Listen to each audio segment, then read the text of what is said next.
สวัสดีครับพ่อแม่พี่น้องแล้วก็เพื่อนๆทุกคนนะครับเด้อมาพ่อกันดีแล้วทางช่องเพื่อนคุณทำเกษตร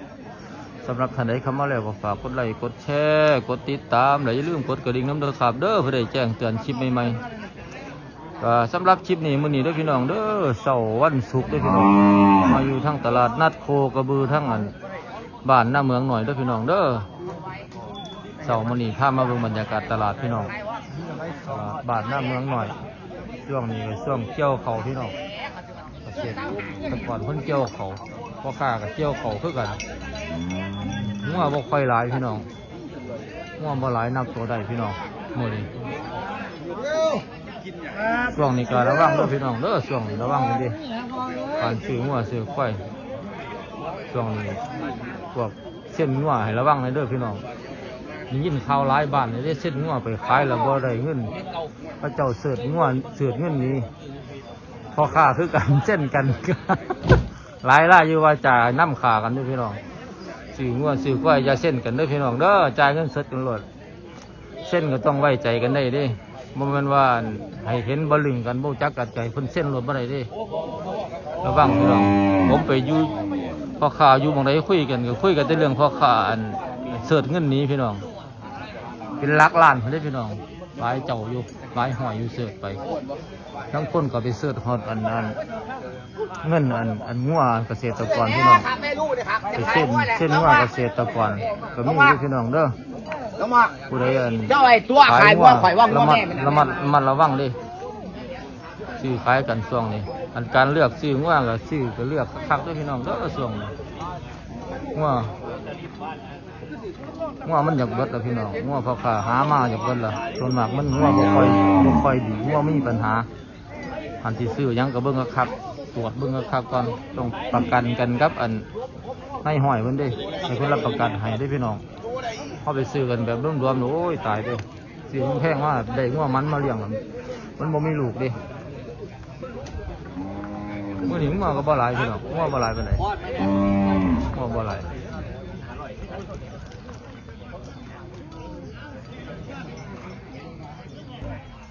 เห็นว่าเพื่อนเมืองว่าแม่สาวบ่หรือแม่ลูกแม่สาวดิ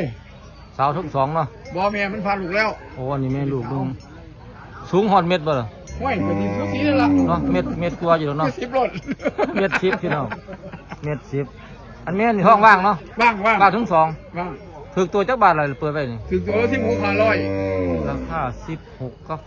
500โอ้ยใหญ่เติบได้พี่น้องราคา16 500ราคานี่ต่อได้เนาะก็ได้อยู่แต่ว่าต่อบ่ได้หลายปานใดบ่ได้หลายเนาะเพราะว่าบ่ได้ของพามแต่ว่าหันส่งนี่100 โลเนาะต้อง100 โลส่งฟรีพี่น้องราคา16 500บ่ได้อยากได้ก็โทรมาหาในห้อยไร่เนาะแม่นห้อยไร่เบอร์โทรบ่ได้ล่ะ062 74807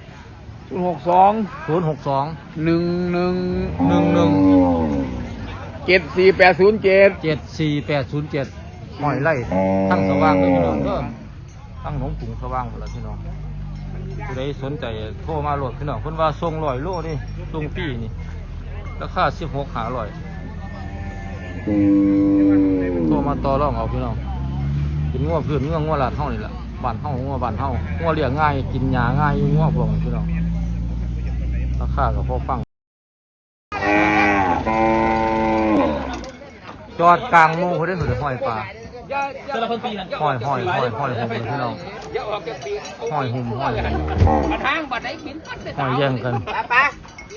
ก็เลยจับเสือกไอ้ก้อนอยู่บ่ได้ว่าเสียราคาซื้อเราหัวมันวลายพี่น้องรถยังมาทันลูกรถเหรอเพราะข้าวหุ่มแล้วตัวมาเช่าหาไว้จะเสียจะว่าเราสั้นเอาเช่าหาเอามันอีกไปตัวไปที่ก่อนเอาลูกมาเลย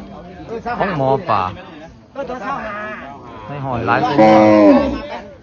พี่น้องให้หอยหลายตัวเอาลูกราคาไปเอาลงแล้วเขาติดต่อฮะรอดซามาเนาะนี่พี่น้องเจ้าของคนเดี๋ยวบอกเราไปได้ใหญ่ด้วยนี่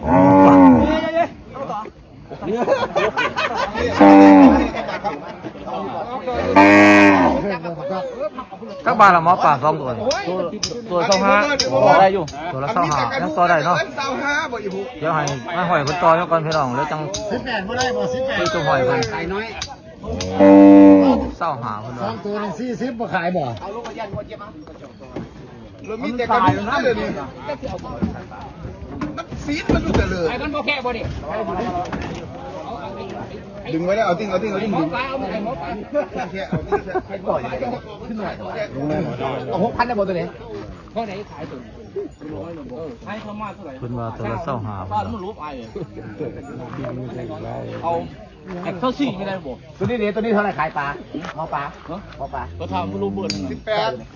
ว่างซอสซี่ไม่ได้บ่ ตายก็ขายง่ายมึงอย่ามาเนี่ยจะต่อตาย เพิ่นห้องเศร้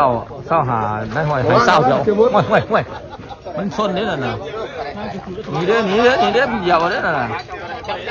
เอาดึงไว้ เอามันใส่รถนะไว้ โอ้ลิ้นชนพร้อมเด้อน่ะ เอาไว้ตัวไหนโอ้ย มารถ ใส่ไม่ดีนี่ นิสัยบ่ค่อยดีราคาตกแล้วแบบนี้ เท่าไรขายมันที่เจ้านี่มันเท่าไรขายครับเป็นไงปลาจะอ้วนว่าช้าว่าสั่ง ปลาปอกปลาปังกอกเขาเลยนี่ เป็นอาหารเบิดไปเอาเต้าหนึ่งไป ตัวละเศร้าของเศร้าหาเพิ่นให้ตัวละเศร้า ว้าวแต่มันรุดเพิ่งเอาได้ตกไปไล่ก็มาบ่นี่น้ำคนได้ก็หยิบเพิ่นถ้าคู่เดียว34บ่ได้บ่ว้าวมาปากขายเพิ่นกันต่อเศร้าเลย ต่อแซ่กันที่2ตัว34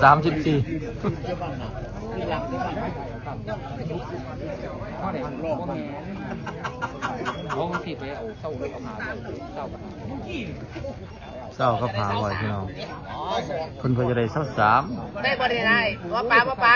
เจ็บขาได้บ่ได้บอกตัวนี้แล้วเจ้าละตัวแล้วบ่ตัวนี้ครับเจ็บปัญหาได้บ่ตัวนะไปไอ้ตัวนี้ ก็เลย เพิ่นให้17 500 ได้หน่อยไอ้บอกอย่าเอาหลาย2คนมื้อนี้เอาคนละพันก็ได้ไป2ไอ้ก็แม่เท่าไหร่จะขายอีกนะ7,000เท่าไหร่ขายได้ ใหญ่มีไหน ก็จะขายเท่าไหร่ทุกๆคนแล้ว 92 92ผมเองว่า92 92กับ 7,000ไกลกันหลายอยู่เด้ เท่าไหร่ขายเลย ขายเลยก็ว่างเอาอีดีก็ช่างเอ็ด ก็เขาจะได้18 500หาล้าน จักได้22ขายเลยเด้ขาย21จักหน่อยก็ลงสุด17ก็ขายโล ก็สาวไอ้สาวเท่าไหร่ตัวนี้ให้เท่าไหร่ บ่ ตัวไหน บ่ ตัวไหนตัวไหน 1,000 ตัวไหนตัวไหน บ่ได้ก็ได้1,000 ตัวนี้นะบ่ตัวนี้นะบ่ ท่านหาเนาะ สาวเอสบ่ เร็วลบตัวนี้ซื้อเด้อ ฮะตัวตัวหนึ่งตัวนี้บ่ขายตัวนี้เฮ้ยถ้าใครตัวขายเราสมัยนั้นบ่เฮ้ยว่าอันนี้กูไปขายของขุนเศร้าซี่ขุนโอ้ยไอ้กูไปขายแล้วกันว่าข้าน้องตัวอยู่นี่โอ้ย ไอ้วุ้นของเราละวะไอ้วุ้นของเรา นี่กันขุนเศร้าซี่กูไปนั่งอยู่เสร็จแล้วเอาเสียไปแง่หำกูโดนดิ เอาไว้แล้วจะขายหมดเลยพร้อมนี่ หมอปลาของถือขายไปแล้วขายตัวละเศร้าก็500บ่ บางเรื่องสมอยู่ดิ 4140,000เหรียญเพิ่นขายหมอปลาขายเขาเจ้ามาขายต่อตัวละเศร้า2บ่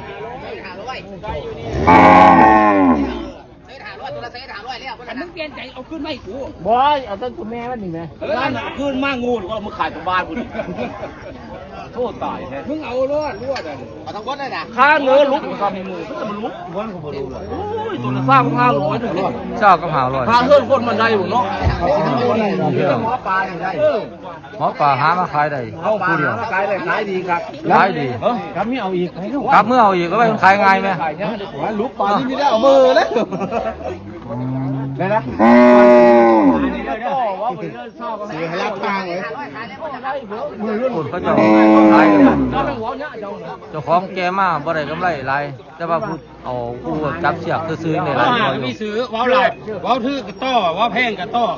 เราซื้อที่บนบ่อนี่ งัวบ่หน่อยเนาะ เศร้ากับ500นึงเหรอ เศร้ากับ500 เราคิดอยู่วันนั้นน่ะ ไปตัวนี้เศร้ากับ500 ขายเบิดเลยดิ ขายไม่คุ้มตัว โอ้เพิ่นสิขายต่อ ขายว่าตัวใช้500 เพิ่นสิขายต่อ21,500บาทเพิ่นจะเอากำไร1,000นี่พี่น้องเพิ่นซื้อมาตัวละ25กับ500 ขาย500เลยนะ หมอปลาซื้อมาตัวละ16นึงพี่น้องเพิ่นสิขายต่อ รักมาก เพิ่นสิเอากำไรตัวละ1,000ซื้อมาตัวละ16บ่หมอปลา16 500โอ้ย เราซื้อมาตัวละ16ขาร้อย สมกับตัวคน ไปซื้อตัวหมาคนละตัว2,500เนาะ บ่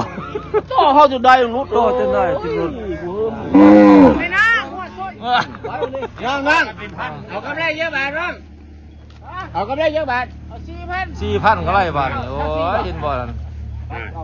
หมอปลาเราซื้อมาตัวละ16ขาร้อยแล้วว่ะต้องเอามาขาย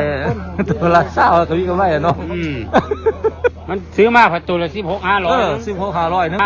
16 500นึงแล้วว่าซื้อมาบ่ได้ซื้อแพงจังแม่นพี่น้องมาผู้ใดต้องการจะได้งัวนมเด้อพี่น้องเด้อเป็นงัวแม่หรืองัวผู้ล่ะ เมียครับตัวเมีย งัวแม่พี่น้องงัวนมงัวเห็ดงัวเนื้อมันสุดลูกแล้วเนาะ บ่ มัน มีน้ำนมอยู่ น้ำดีดอยู่น้ำดีดได้อยู่เนาะ รีดได้ตัวไหนวะ แต่ว่ามันโค้งมันจังสีบ่นัวงัวนมมันเป็นงัวโค้งพี่น้องโค้งหลายกว่าเนื้อมันเป็นงัวเนื้อมันเป็นนมเนาะ ครับงัวนมครับ มันบ่แม่นเลี้ยงเอาเนื้อได้พี่น้องเลี้ยงเอานมมันเป็นงัวแม่ทั้ง2ตัวสูง120เท่าไหร่103บ่ฮะสูง103พี่น้องความสูงนี่ซ้ำกันรูปร่างก็ซ้ำกันเบิดราคาเท่าเดียวบัด ได้ตัวละ20กับ500ครับ โอ้21ครับราคา500พี่น้องเป็นงัวนมจะว่ามีลูกได้อีกเนาะนี่พี่น้องเพิ่นว่ามันยังมีนมอยู่ดิผู้ใดสนใจก็จังโทรมาหาฮะทาง สาธิต ห้อยขวัญเนาะ ครับผม ห้อยขวัญเบอร์โทรติดต่อ 061ครับ 061 379 379 0811ครับ 081พี่น้องผมว่านมพี่น้องผู้ใดต้องการได้ก็โทรมาเลยพี่น้องเพราะว่าเพิ่นดีดนมได้อยู่เนี่ยเบิ่งพี่น้องมาเบิ่งแม่นางหน่อยพี่น้องสีแดงนางหน่อยพร้อมสมมายังนี่ ยังบ่ทันได้พร้อมสมเนาะว่ายังอายุยังน้อยพี่น้องสูงเท่าไหร่ความสูงเพิ่น สาธิตไปเท่าไหร่นอ ความสูง133 บวกเนาะ 30บวกๆอยู่ดอกเนาะโอ้เพียงพออยู่30อยู่ดอกเพราะว่าคนสูง105เนาะประมาณ130นี่พี่น้องเป็นแม่นางน้อย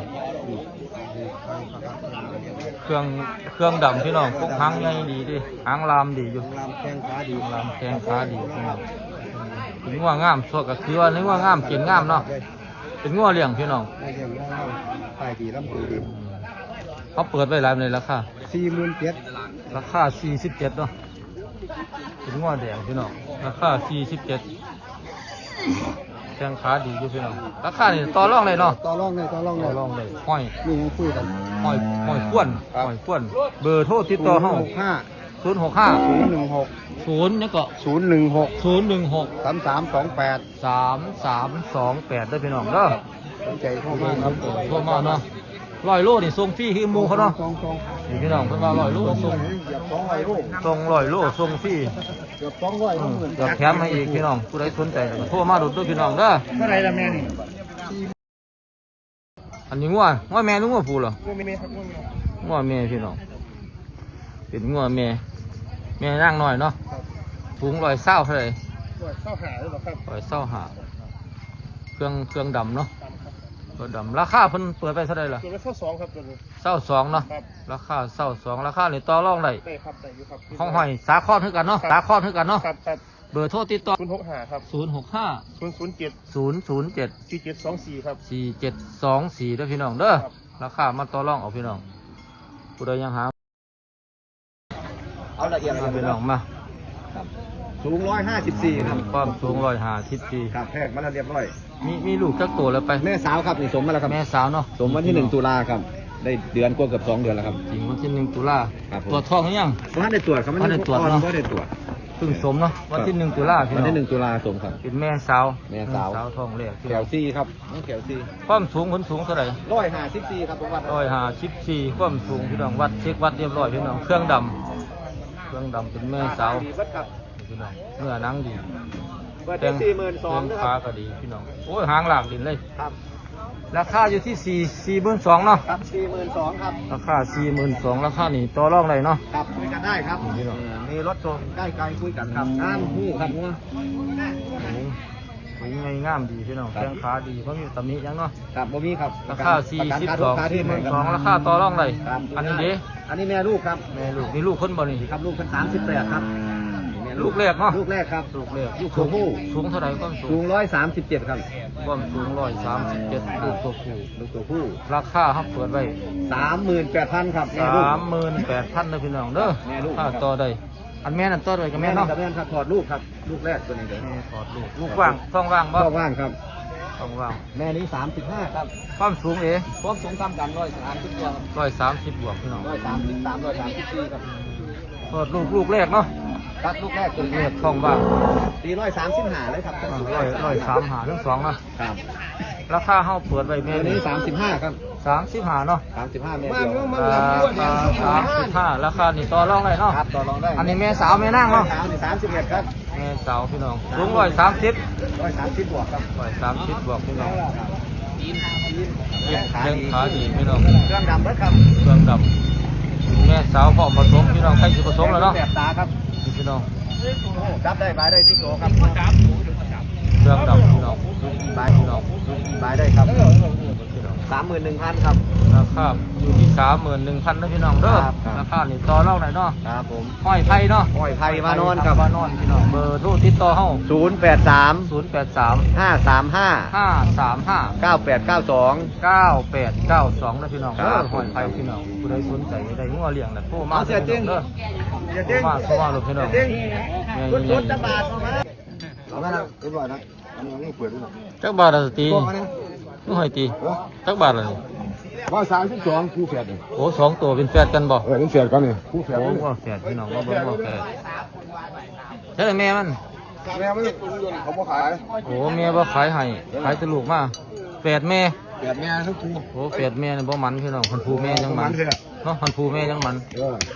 อันนี้แฝดแม่เป็นงัวขึ้นเมืองงัวไทยเนาะงัวไทยกลางไทยกี่พี่น้อง ก็คือก็ได้เหรอ สองตัวนี่เท่าก็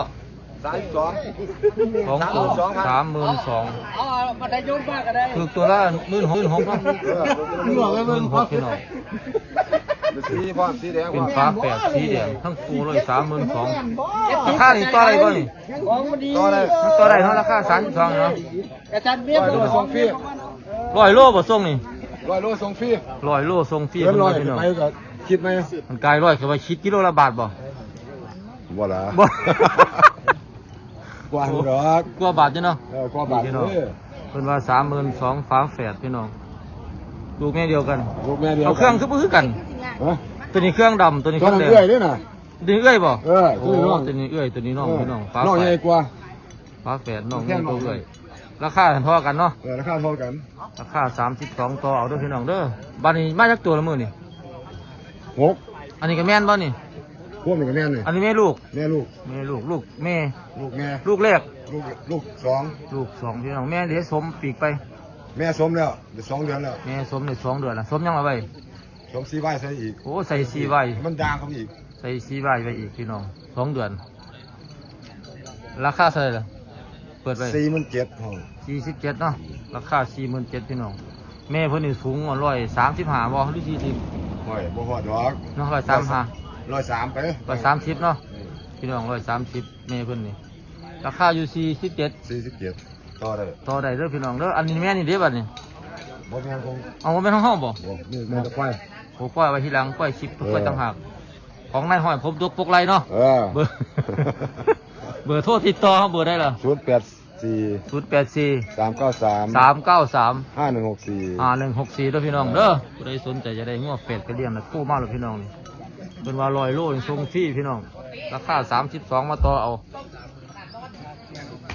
นี่พี่น้องตัวฟู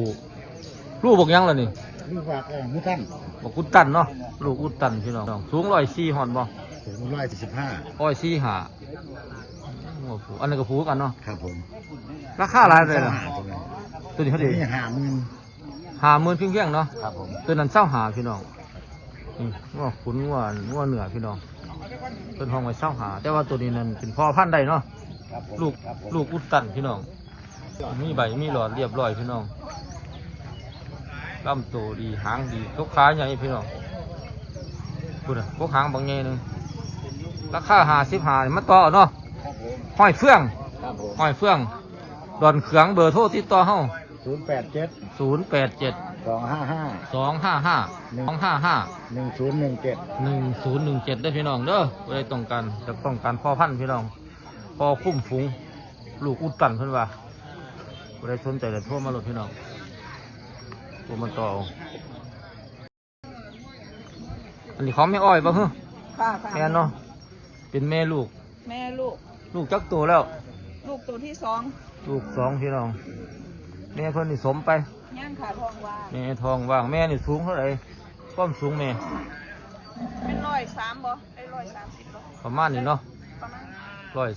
130ลูกตัวแม่พี่น้องลูกแม่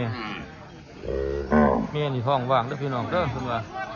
ราคาเปิดไปร้านเลยล่ะ 33ค่ะ 33,000เด้อพี่น้องเด้อราคานี่ต่อรองได้พี่น้องเป็นงัวมันขาดน้ำเลี้ยงซื่อๆพี่น้องราคา33เนาะแล้วก็ราคานี่ต่อได้แม่อ้อย แม่อ้อย หรือโทรติดต่อ 095 095 646 646 4328 4328ได้อพี่น้องเด้อผู้ใดสนใจจะได้งัวไปเลี้ยงแล้วโทรมาเลยพี่น้องแม่ใหญ่แม่ลูกจักนี่แล้วผูกที่ต่อไปรถนั่นดิต่อนั่นดิคุ้มใหม่นิดหน่อยน่ะถ้าได้ราคาเพิ่นถ้าได้ราคา 53,000แม่กับลูก วัดได้ร่างดี พี่น้อง มันไม่ไผลามงัวนี่นี่ แม่แบบใหญ่เพิ่นว่า แม่งัวผู้ใดนี่ไม่ ราคา53แม่กับลูกผูก เข้าไปนับเลยมันเจ้าพวกเขา แม่มันเสื่องแล้วไปนี่ ยังดิ แม่ท้องว่างเนาะ สมมาไม่เลย สมเอาไหมเนาะให้มันขึ้นสมเอาไหมลูกยังกินนมอยู่แม่มันสูง140พุ่นบ่140บ่แม่ ไว้เนี่ย เนาะ 53 ราคา53 53 โอ้ยพวกเป็นให้กันเลยรักเดียวรักไม่เงินเหรอไม่รัก 53พี่น้อง เอาไปตายบ่ไปร้องยากเรา เพิ่นว่าต่อรองเอาว่าซั่น เป็นบ้าหมดท่อนหัวโอ้ยเป็นต้อพี่ลึกพี่ล่ำหลาย 53 พี่ลึกกันเนาะเอาพอดีกันเนาะเอาพอดีหมอก็ในใจหมดแล้ว เนาะ ไปแล้วเหรอ43นี่ไงแต่แม่มัน ราคาเปิดไว้ แล้ววันนี้แล้วนะโอ้ย เอาเบิดทั้งแม่ทั้งลูกเลยเนาะ ไอ้บอกจบแจม นี่พี่น้องเพิ่นว่า53ของ บอกขึ้นได้ห้อยเป็นต้อจังไหนตัว 53นี่ต่อได้เบิดมื้อเนาะฝากเบอร์โทรไว้แน่ล่ะเบอร์โทรเฮา 090 090 858 858 8037 8037หอยนายเด้อพี่น้องเด้อหอยนาย นั่นคือว่าเป็นดี หอยนายพี่น้องใครสนใจเลยต่อรองเอารถพี่น้องโอ้2ตัวเป็นงัวผู้พี่น้องมีอีกตัวหนึงเนาะนี่พี่น้องตัวหนึงเงินบ่นี่เป็นว่าคู่นี่ห้องไว้50,000เนาะเป็นงัวขุนงัวเลี้ยงพี่น้องงัวเถิกความจักอันความสูงหลายเลยล่ะฮอดเม็ดภาษา